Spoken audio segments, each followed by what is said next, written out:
name is Bianca Marquez, and I'm the head cheerleading coach at UTEP. Absolutely think it should be considered a sport. Cheerleaders work just as hard as any other team.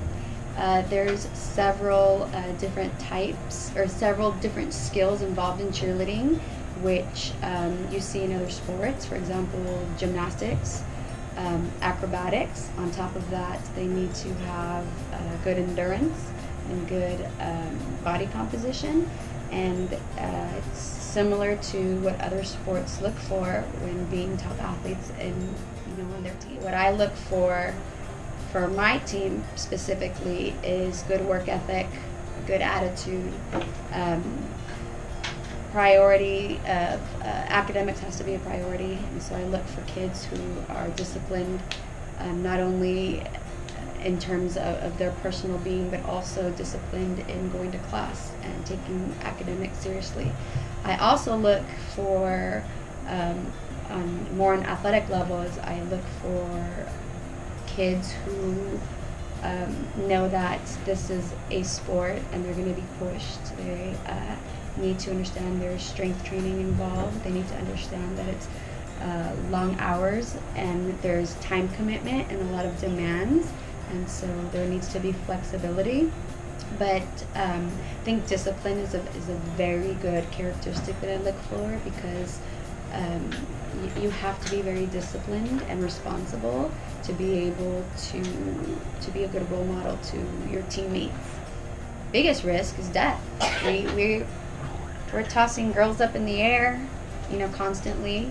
If somebody is not paying attention, if somebody's clowning around, if somebody's not focused, and that girl lands, the wrong way, then she could be paralyzed. She could, even cause death. The same with the males and females who base. If they're not paying attention, if they're not focused, and they catch somebody wrong and they wind up on the floor and land, the wrong way or on the wrong body part, they could be paralyzed, and even, death is a possibility.